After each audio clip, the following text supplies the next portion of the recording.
pretty long pro-am here. Is that why Walter went to the range? Yes, they had to wait for the next part.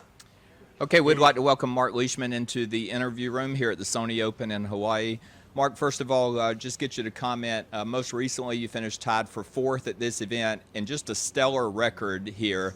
But yet, you haven't won yet. I know that's high on your list of what you'd really like to get accomplished this week. If we can get some comments being back on a golf course that you love. I like how you said yet. I'm hoping the same thing. Yeah, love playing here at the Sony Open. Just the whole atmosphere of the place. It's relaxed. It's normally a bit of wind. I enjoy the golf course. I think it's, if you play well, you can go really low, but if you're a little bit off, you can, it can get you. So, yeah, I've got a good record here, but, we all start at 0 on Thursday morning, and, you have to earn your finishes and your good results, and hopefully I can earn another good one this week. And just talk a little bit about Cam's win last week, but also just a phenomenal performance by all of the Australians. Just comment a little bit about that and how proud you were of him. And yeah, it was amazing. Obviously to help him get into the tournament was good.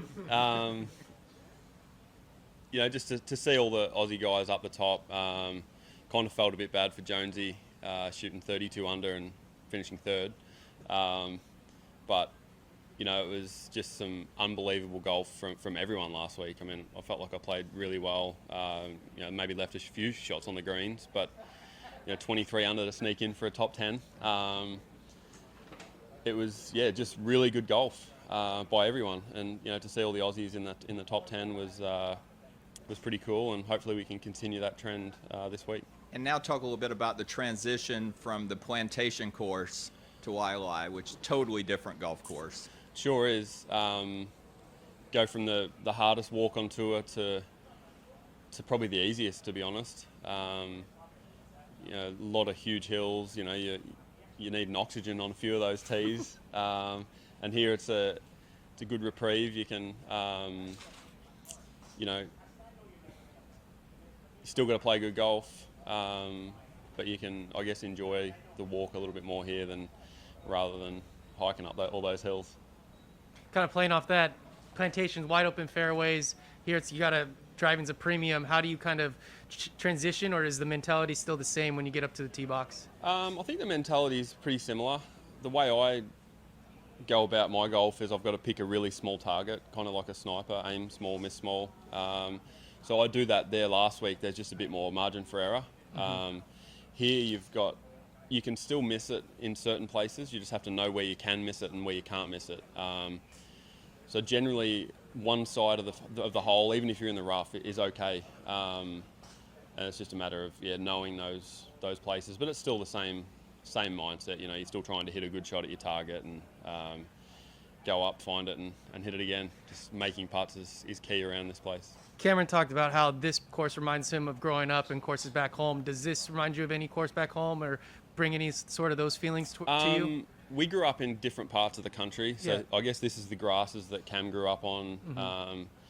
Fairly similar climate. I grew up in the cold area of Australia. I'm more Southern California-ish. Those sort of grasses. So it reminds me of Queensland, but I grew up a few states away. But I still love the relaxed atmosphere. I feel like it does feel like you're a bit at home just because everyone's so relaxed here.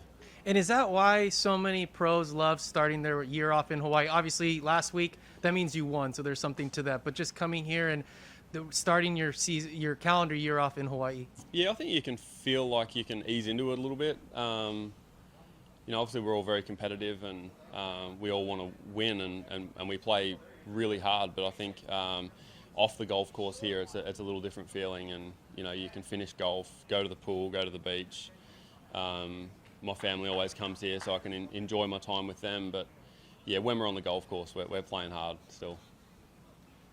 Kind of building on that just for a moment. I mean, you go through the off season, you get some time off, now you get back. Obviously, you want to be peaking at majors, but does any part of you maybe accelerate some things to try to get some early wins here? Is that part of the mentality coming into this Hawaii stretch? Yeah, I mean, you want to get off to a good start. you spoke about peaking for majors and definitely trying to do that, but I still haven't quite worked out how to peak for certain events. I'm just trying to do as much as I can to play well on the week. This week it's the Sony Open, so I feel like every week's an opportunity to improve your game and potentially win an event if you play well and things, you get the rub of the green. All right, you talk about 23 under to sneak in with the top 10. I mean, all kinds of crazy low scores last week.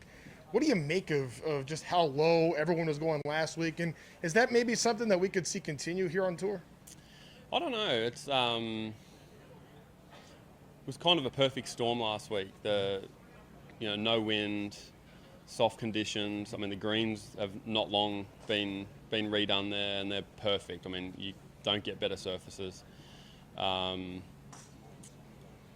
you still have to make the putts, but I think guys just played well last week.